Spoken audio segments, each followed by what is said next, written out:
Hello, everyone, and welcome to MeowMix, the Carolina Panthers podcast. My name is Steven. My name is Jerry. And we are here to discuss the latest Carolina Panthers disappointment, losing today 33-10 to the Miami Dolphins in Miami. Jerry, this is the third game this season where I just felt completely depressed, clinically depressed. Almost like I need to see someone depressed after a Panthers football game. The Giants game, the Patriots game, and now this one.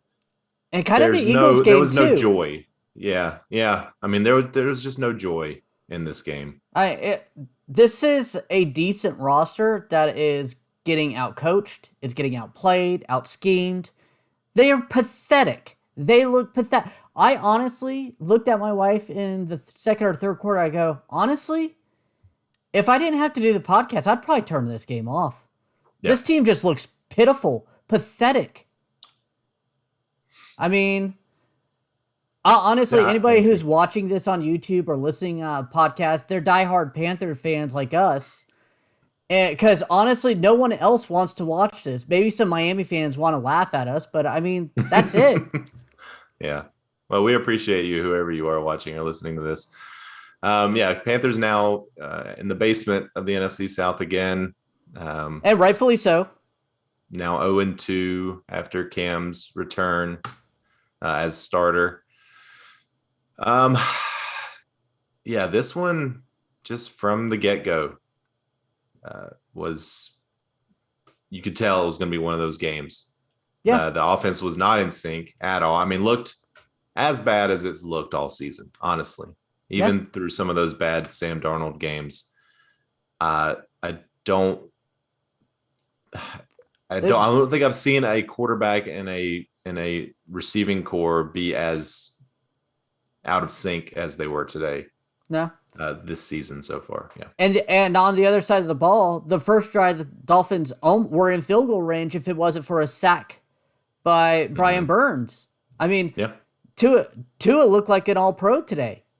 And this is the second week that, I mean, Tua's been, me and you really like Tua coming out of college, but he hasn't played great in the NFL. And Heineke last week, they are shredding this defense. It's obvious that the other teams have figured out this secondary of, hey, you know what? If they play off so much, we'll just pass 3 yards and then our receivers will make it. And then eventually we can go downfield a little bit more. And you know what? These are long drives. These are long drives teams are having against the Panthers. And you know what Phil Snow has done? Absolutely nothing. Nothing. That seems to be the motto of the coaching staff. If it's broke, don't worry, it's going to continue to be broke because we're not going to try to fix it. Yeah, the 3 drives in the second half of 10 or more plays for the Dolphins. They ate up a ton of time in the second half where they put this game away. I mean, it was still, a relatively close game at halftime, 21-10. Panthers got lucky at the very end. Yeah, very lucky. Field goal. I thought Luvu, I was like, Luvu, get down, Luvu. What are you doing? He was trying to make a play. He was trying to score because the offense wasn't. Exactly. But yeah, I mean, this one, I don't know. I mean, we've got some plays here to talk about, some key plays. I think we could probably have 15 plays that just absolutely were awful for the Panthers and maybe 1 or 2 that were good. But we're going to go with our 3 key plays here. And obviously the first one, Jerry, is the block punt. Yeah. 4th and 6 at Carolina's 9. Edwards goes up to punt. D. Ridley for Miami comes untouched, blocked, and Miami recovers and scrambles in for a touchdown. I mean, untouched. I mean, it was a little trickery, but why is not Matt Rule not calling the timeout if it's that trickery? If, Chase Blackburn didn't have this guy prepared, why isn't he running down there or calling down to Matt Rule to call a timeout? My only thought is, they had a guy, Miami had a guy running onto the field kind of late. And maybe as a Panthers coach, you're thinking, oh, they're not, they're coming in late. They're not set up right. We're going to take advantage of this and go ahead and punt. I could go both ways, I think. But yeah, that that play was sort of set up by two early DJ Moore drops, and drops that hit his hands. Drop he Absolutely. should have had. So they were in a bad position, backed up into their own end zone anyway, kicking. Just a really bad start on offense, and then obviously on special teams, terrible missed block there, and just I mean, Panthers go right back down the next drive and score a touchdown, a big nice throw to DJ Moore Yeah. that we've been begging to see all season long. Utilize some of this speed that you have on this team. So the Panthers do get in the end zone with a nice Cam Newton run, helped out a little bit by Trent Scott, I think, kind of pulled him into the end zone. Yeah. But then, that's it. That's your highlight for the Panthers. That's absolutely it. After that, it's all downhill from there. So our second key play here is going to be with 11 minutes, 24 seconds left in the second quarter. Cam Newton passed deep right to DJ Moore, intercepted by Xavier Howard. That's his second interception of the day. And they were able to bring it back to the Carolina 9. So, I mean, just put themselves right in scoring position there, and they get into the end zone a couple plays later. So, and then brings up our third one. The next drive after that interception, 3rd and goal from Carolina's 9. The defense is trying to hold them here, kind of keep it to 7-10. Nope. Shotgun to a tag of I can never say his name. Pass short left to Jalen Waddle for 9 yards. Touchdown. And that kind of snowballs the rest of this game. I mean, the defense couldn't stop Miami. The offense couldn't get a first down. Cam Newton couldn't complete a pass or even pass past the line. So this is just this game was awful. Awful to watch as a Panther fan. Outcoached, outplayed, just pathetic. Absolutely pathetic is the only way I could describe this game from a Panther standpoint. Yeah, in all phases, honestly. We may have to have a serious conversation about Cam. I mean, I know he looked okay last week, but this week he looked kind of like he looked his last few games with the Panthers. Certainly that last season that he played a full season, and then the first couple of games. Honestly, I don't want to win anymore. I don't want to win. We're out of the play. Losing. We don't have early draft picks. We have one. We have our first round draft picks. And we need to get quarterbacks. We need to at least work that into having more picks because we're not making the playoffs. This team has shown that when push comes to shove, they lay down on their back and just give up because past 2 weeks they were in the driver's seat. Mathematically possible to get. It's mathematically possible. I mean, we're 5-7. It's a 17-game season. There's still 5 games left. Now, again, mathematically, we've got some tough games coming up, a lot of road games coming up against playoff teams and teams fighting to get into the playoffs. So no cupcakes coming up. But the cupcakes are the teams that we should have beaten the last few weeks. Like, these are the teams that the Panthers should have won, or the games the Panthers should have won. And now, now we're coming up to that stretch that you and I talked about early in the season. We've talked about it all season long. These last 6 games, you've got 4 division games. Or last 5 games, you got 4 division games and the Bills. Well, that's what I'm saying. Yeah. These past 2 games were playoff caliber teams. Playoff caliber times that the Panthers need to come out and show up. And you know what? Yeah. They didn't. They absolutely did not even look like they wanted to play. And they got handed the game to them. They were just smacked around both games, and they look pathetic. They don't deserve to go to the playoffs. Don't deserve to have any consideration for the playoffs. This coaching staff did not prepare them. The players didn't come out with fire in the belly. They don't deserve it. Yeah, this is the second game in a row now. I mean, and just, some of the more key plays we could say, there were a couple of just indefensible penalties here for the Panthers. One on Hassan Reddick, where he has a taunting play after like a 4-yard gain or something that would have, had he not had the taunting play, it would have been 3rd and 14. For the Dolphins, not quite in field goal range. So you could have held them to a punt. 3rd and 14, you're at least holding them to a field goal.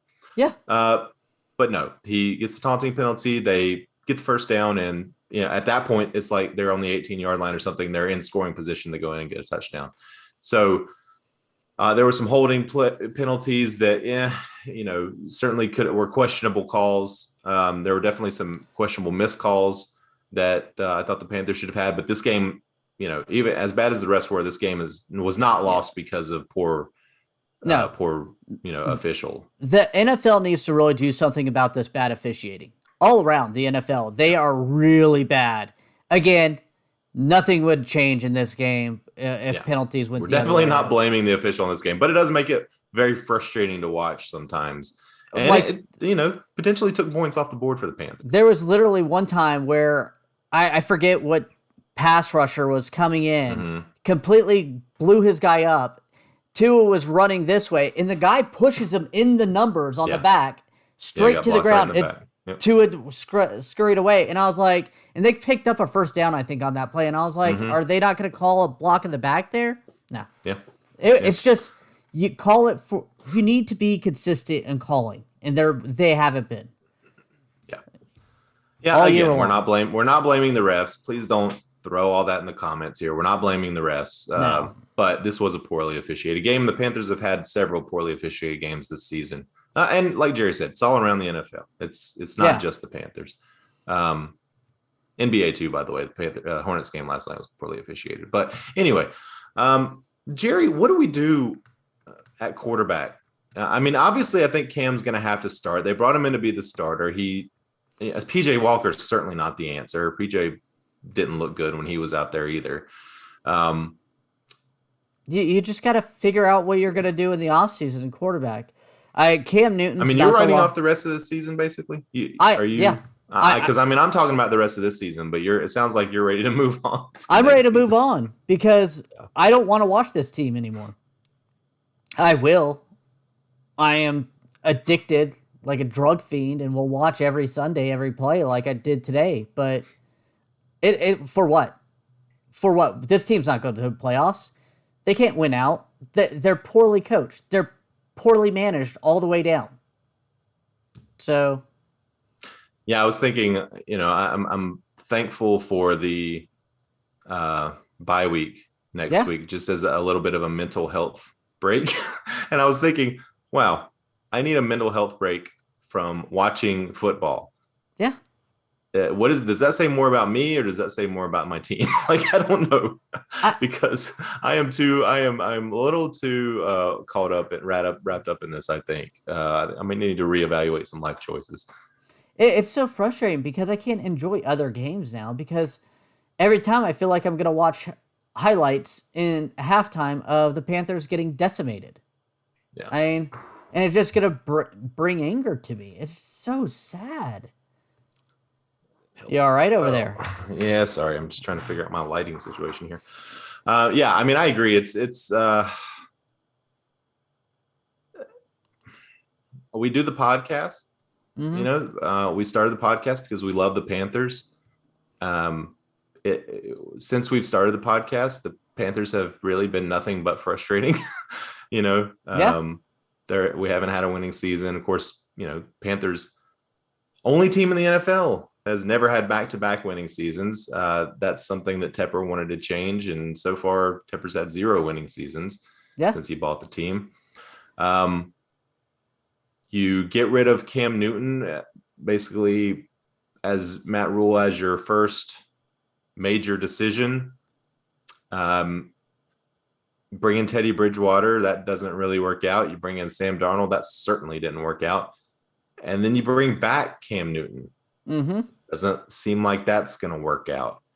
So now you're 0 for 3 in starting quarterbacks, essentially. You have never addressed the backup quarterback situation. They've never brought in a young guy. They brought in PJ, I guess, a young guy to develop.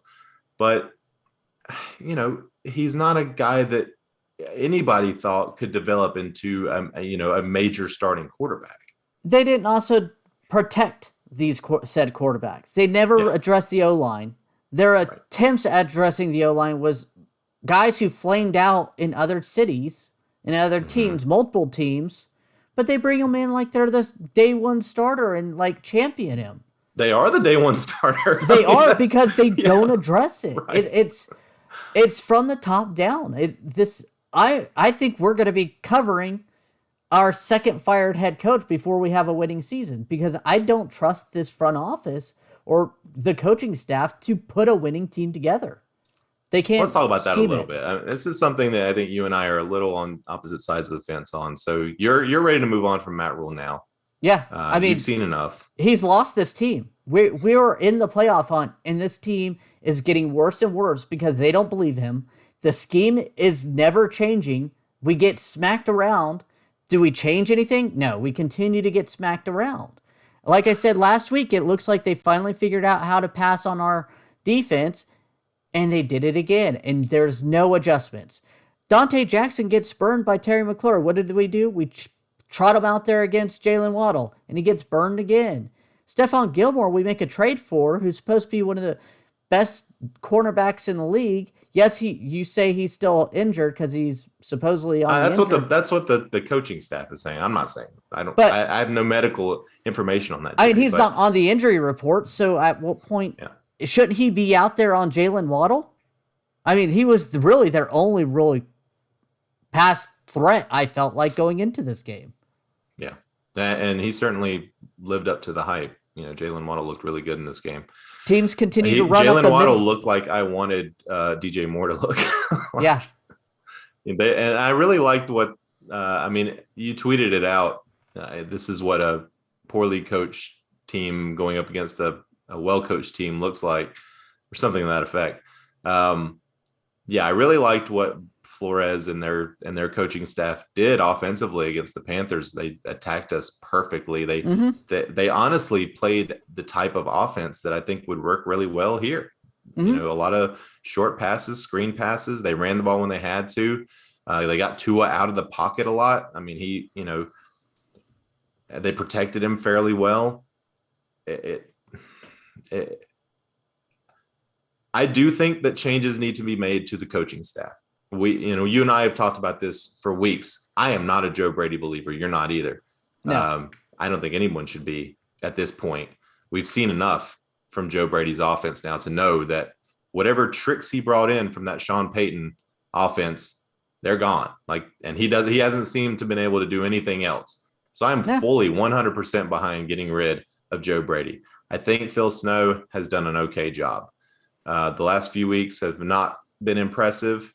Does seem like the defense is certainly regressing some.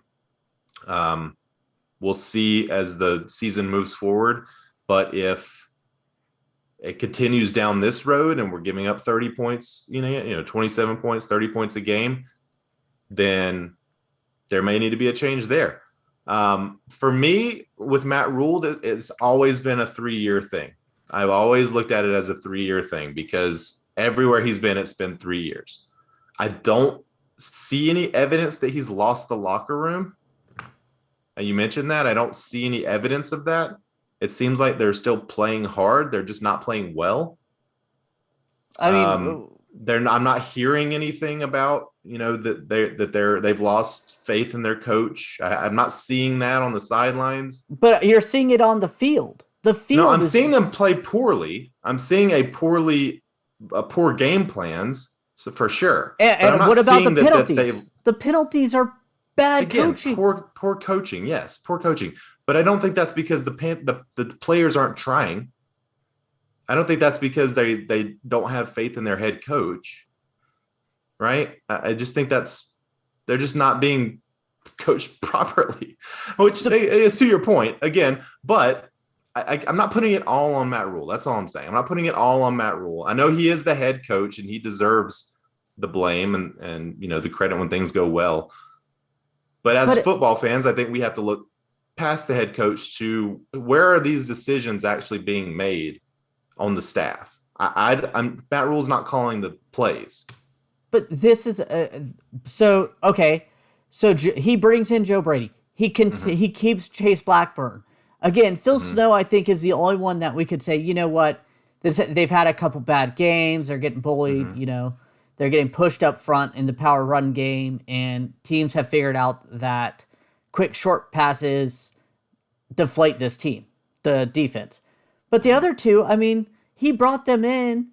Again, Chase Blackburn was already here, but he interviewed them and kept them, and they continue to suck and don't have anything else. Zane Yeah, I Gonzalez. think Blackburn is the only one that I think is indefensible. Right? Joe Brady was the hot name. Everybody wanted Joe Brady. Joe Brady was going to be on an NFL staff somewhere. He just happened to land here. And this is his second year, and he's not working out. And I would hope and expect that he will not be on this team next year, because I think that coordinators, you could give them a couple years. I don't like firing a head coach after 2 years, unless they're just absolutely terrible. I don't think Matt Rule is absolutely terrible. See, right now, I feel like he is. I feel like this team is going in the wrong direction. I feel that this team, I don't want to do this again next year. I'll put it that way. I don't want to go into the team looking at the roster and be like, we have some playmakers here. We can make something happen. And then 3-4 weeks later, oh crap, this team just is going to continue to be mediocre at best. And it's going to ruin my Sundays like it currently does. They've taken some shots that didn't work out. But they took shots on quarterbacks that didn't work out. And if you don't have a quarterback, you don't have anything. And we know that. If you don't have a quarterback, you don't have anything. I agree. They hand chose these quarterbacks. They had a chance at Justin Fields. They had a chance at Mac Jones. They took shots at quarterbacks that didn't work out. Yes, Jerry. That's what I'm saying. They took shots at quarterbacks that didn't work out. And we've talked about the Justin Fields thing. Neither you nor I agreed with that on draft night. We 100% thought that they should have taken Justin Fields. Obviously, we stand behind that. Obviously, that would have been the right move, right? Mm-hmm. Justin Fields or Mac Jones. Mac Jones is looking great. So they have taken some shots at some things as a staff, as the front office, that have not worked out. They're going to take some shots at things that do work out. Hassan Reddick, they took a shot at. He worked out great. They made the trade for Gilmore that even if he doesn't stick around, they're still moving up in the draft as a result. They took a shot on CJ Henderson, to be determined. They're making big moves. They're taking big swings. Sometimes that doesn't work out. But when they make one that hits, then we're all going to be happy about it. Then we're all going to be excited and say, hey, what a great move. What a great job they did there. And I think it's going to happen. I don't. I no longer trust in Matt Rule. I like some of the moves Scott Fitterer has made, and I'll give him credit. But at the same time, we're going into an offseason where we're probably going to have a top 10 pick, but that's it. We're going to not have a second and third round pick because of CJ Henderson and Sam Darnold, which both of those trades look like they're not panning out. Right. And I put equal blame on Scott Fitterer and Matt Rule for those. I give equal credit to Scott Fitterer and Matt Rule for the ones that have worked out. I don't think one of them's making decisions without the other one's input. I don't think that the draft worked out fairly well. We were excited after the draft. It looks like, have they gotten production from anyone that they drafted?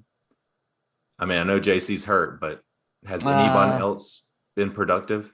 Phil Hoskins got a sack today.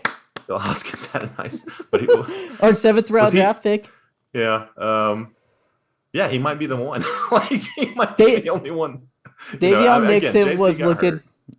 Nixon was having a decent year before getting injured. Or decent for like that low round pick. Yeah, but even he wasn't like, what were the expectations there? Weren't a lot. Terrace Marshall's been a 0. He was Tommy a healthy scratch. Tommy Tremble's been a D+ at best. Brady Christensen, they don't seem to want to put him out there at all, even though he looked good last week. And Dennis Daly is getting taken to school every week that he plays. Yeah, they're only putting Christensen out there when they absolutely have to. I wasn't a fan of the Christensen pick, but you've got to see what you've got in him at this point. He needs to be playing. And if you think he's a guard, put him at guard. Yeah, don't keep him. He filled in for who was it that got hurt today? Scott or someone got hurt. So Christensen came in and played guard some, but Yeah.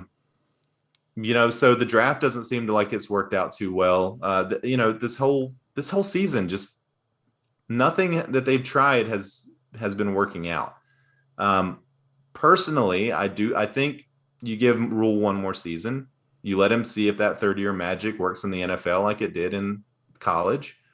And if it doesn't, then you have to fire him. I mean, what was he, 7-year contract, 7-year right? contract. You can't let him go after two. You just can't. I know, and I completely understand where you're coming from, but I don't want to do this next year. And I know I'm going to have to do this next year with this team You with might, Matt because there's Rule. no franchise quarterback here. Yeah. There's no I franchise mean, quarterback, and I don't think the head of the franchise is that good. I don't think he's steering them in the right way. I think I he's mean, putting you might be right. I As mean, of right now, the evidence points that direction. Sure. he's cares so much about these cornerbacks, but he hasn't cared about the offensive line. He hasn't cared about the Yeah. quarterback. I mean, he's brought in a bunch of. I mean, this offseason and this season, C.J. Henderson, J.C. Horn, Stephon Gilmore. AJ Yeah, Bouye. A.J. Bouye, who got burned today, which on a third down that drove me nuts. He was sitting Mm-hmm. in zone. His guy ran up to him, curled, and he stood. He stood in that zone instead of trailing him, where you There were can trail no, him there and make. was, Oh, yeah, there was sorry. no good play by the secondary today. I mean, So, they got run all over the field. but you do all that on the cornerback back room, which yeah, in the offseason that was a big issue. But they didn't do that for the offensive line. I mean, they didn't do it for the quarterback. I mean, it's just so But they've frustrating. spent so much money and draft capital and time and just resources on the defense since Matt Rule's got here, and they haven't spent a fraction of that on the offense. Mm-mm. They've taken these swings at quarterbacks, but even there, they brought in Bridgewater, who everyone knew was temporary. Everyone knew was temporary. Then they trade, a second round pick and a fourth round pick for Sam Darnold and a sixth round pick for Sam Darnold, who again, it's not a ton to give up if he's average, but when he's a complete failure, it feels like way too much to give up. But again, they didn't like go out and spend $40 million. They didn't spend a first round pick, so they haven't committed, franchise changing resources to the quarterback position. They certainly haven't committed franchise changing resources to the offensive line. And arguably, those are going to be the two most important pieces of your team, because if those aren't working, you're not Yeah, going to win games. yeah, absolutely. And guess what? We're not winning games. Yeah. We're not going to be winning games. I mean, they gave Rule gave McCaffrey the extension, right? That was a Rule and Hurney. I believe so, yeah. Yeah. That seems like a poor decision in hindsight, Yeah. to give a running back that kind of money. We Injured love again. McCaffrey, Injured again but today, yeah, though. I mean, it's yeah. just since he's I think gotten he'll be that. okay. He got the bye week. I think he'll be back in Atlanta, but he didn't play 75% of the game today. Yeah, in the second half he didn't play, but Yeah. I mean, at what point? That's a bad contract. I mean, he can't Mm-hmm. stay on the field. After signing that, he missed almost all of last year. He's missed Yep. most of this year so far, and he Yep. got injured again today. I Yep. mean, I love Christian McCaffrey. He plays so hard out there, but at what point is it just you can't stay on the field, man? Yeah. They gave Robbie Anderson a big extension. And since he signed that deal, he has been a zero, Yeah, an absolute zero. 4 targets today, 1 catch, 15 yards. Yeah. And that was at the very end of the game with Mm-hmm. PJ in there, with the defense basically letting them go down the field. DJ Moore needs a contract after the last few weeks. I don't know what he deserves. I don't know what Dante Jackson deserves. I think Dante Dante Jackson, I Jackson's think, has gone. lost a lot of money over the last few weeks. Like, he has been shredded the Yeah, last couple of weeks, to the point to where, he is I stepping don't on want him to heroes and return. zeros, but I think I would consider him as a zero for this game. Yeah. He was bad today. All right, Jerry. Let's just quickly look at some stats here, unless there's anything else you want to mention. I was just willing to skip the stats just because how awful we had none. Yeah, I mean, DJ 4 receptions for 103 yards on 10 targets. Again, he had a couple of drops early. He may have had one later on. Nobody else really in the receiving game to even talk about. McCaffrey, again, with only 10 carries for 35 yards. 0 catches for McCaffrey in this game. And Only early, one I target. was wondering why they did not target him in the passing game, except for one time where Cam had to chuck it to the ground. Yeah, it was basically a throwaway. Yeah. Yeah. Yeah. Again, what's the game plan here? McCaffrey is your biggest weapon in the run game and the pass game. Use him. Cam was 5 for 21, 92 yards, 2 interceptions, a quarterback rating of 5.8, the worst of his career. And those 2 interceptions were just bad throws, bad decision. They were 100% on Cam. Yep. That one to DJ Moore was indefensible. Yeah.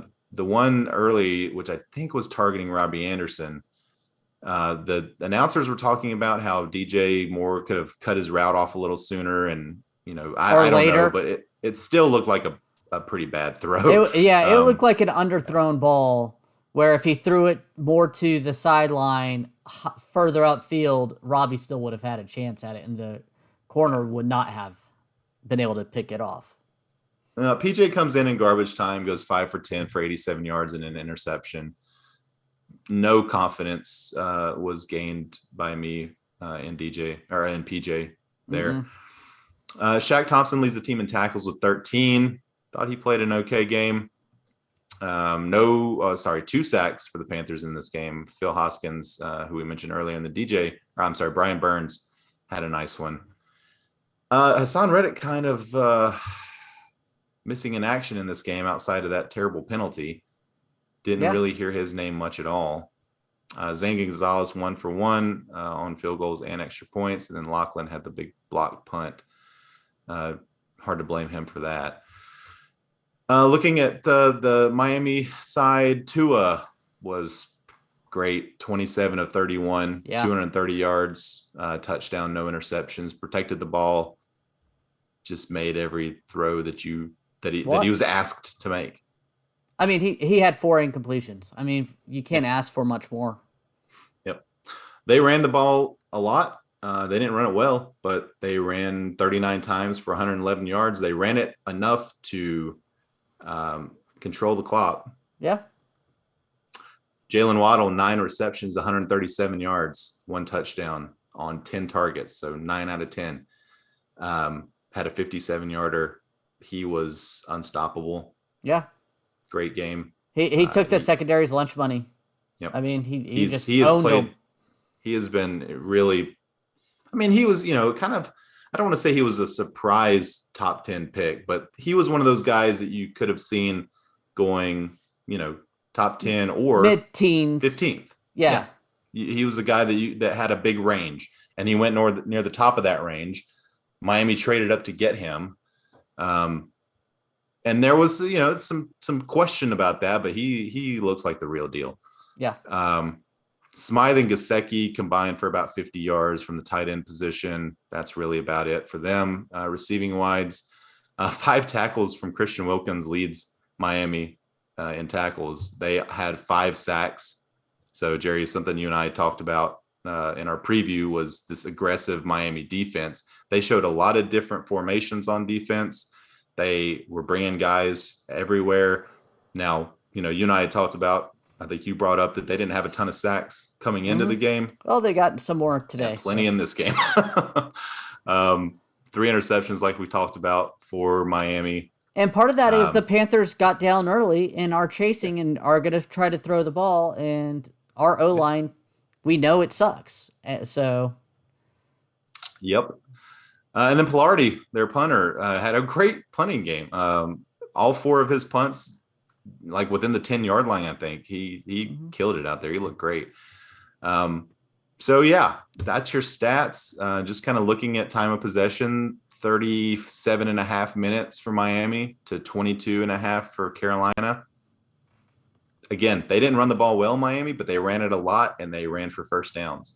And they ran it when they needed to, and to Mm-hmm. keep the drives, and our defense could not stop them. And 22 first downs Miami did, and half of them were rushing first downs. So Carolina had 10 total first downs. 4 for 14 on third down for Carolina, 6 for 14 for Miami, but 2 for 2 on fourth down as well. Less than 200 total yards for the Panthers on offense in this game. Mm-hmm. That's pretty bad. 7 penalties for 61 yards for the Panthers. Again, they win the penalty battle. So, quote unquote, lose the penalty battle, however you want to look at it. Not great, Jerry. All right. We're like 35 minutes in here. Let's go ahead and finish this up. Any final thoughts on the stats before we get into our predictions? Nope. Just that was very demeaning to look at the stats, how badly we got burned. Yeah. You win the beer bet, which I believe was Cam Newton passing yards. Yeah, because I said it was definitely under. I think we put it at 190. Yeah, that was not an anti-Cam statement from you. That was just a pro-running statement. But turns out it was just an anti-Panthers day. I mean, we barely got more than 190 total yards, let alone passing. Yep. We both. What did you pick the Dolphins to win? Yeah, I did. Yeah, you did. So you get there. There you go. Smart decision.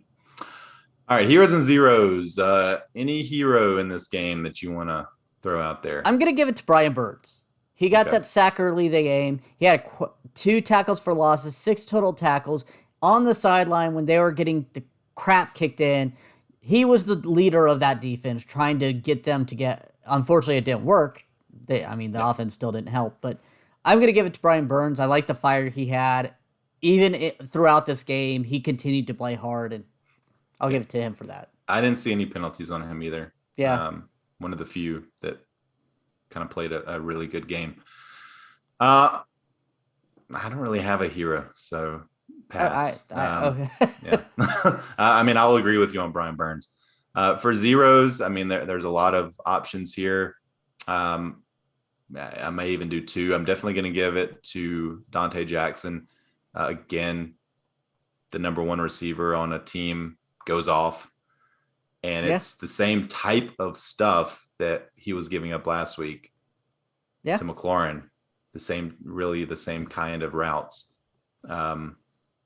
So, yeah, Dante is going to get my 0 for this week.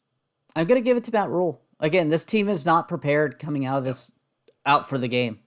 I mean, they had no life in them starting out.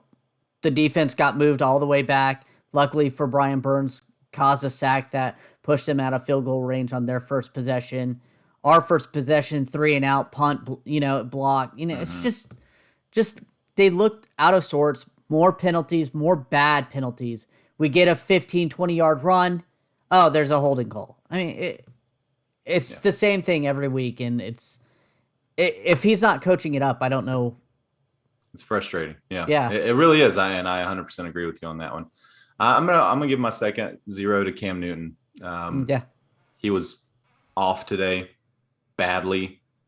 5.8 rating. That's the worst of his career. It might be the worst of any Panthers starter this season. I'll have to go back and look at some of the Sam's games. But it certainly wasn't. It was certainly as bad a game as I've seen from that position this year.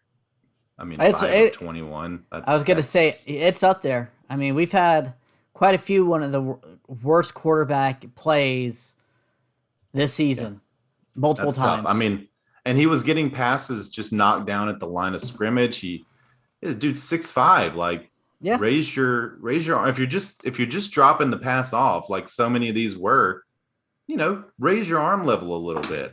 Throw around a guy. Like, you move around in the pocket a little bit to get out of their way. There are ways to avoid that. We see, I haven't seen that many knockdown passes at a line in a long time. So yeah, Cam's going to get my 0. And honestly, honestly, like, I'll co-chair that 0 too, by the way. yeah, there's a discussion to be had about Cam. I think you got Maybe to get. not today, but there's a discussion to be had I about Cam. think you let him go into the bye week as a starter. I think you come out Yeah, against Atlanta. He played well last week. The loss wasn't on him last week. right. So Yeah, I'm not talking mainly about this season. I think it's obvious he should play the rest of this season as the starter. But I think just in general terms about Cam Newton, I think there's a conversation to be had there. But that's for another day. Jerry, let's get out of here, man. all right, we want to thank everyone for listening. If you're reaching this part, you're a diehard Panther fan, and thank you so much.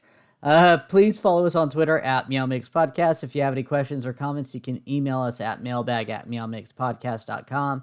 If you leave us a 5-star review with a comment on Apple Podcasts, we'll read it on the show. Please like and subscribe on YouTube. We'll be back. I don't know when we'll be back, Jerry. Sometime, probably not this week. Maybe early next week. I don't know. We're still working on the schedule. But we've got some ideas for the bye week. We'll have at least one episode prior to our preview of Atlanta in a couple of weeks. But we're going to take a little bit of time off. I think we need it. I think you guys need it. But there will be some content coming out from us over the next week and a half or so. So stay tuned for that. But until then, everyone, stay safe out there and keep pounding.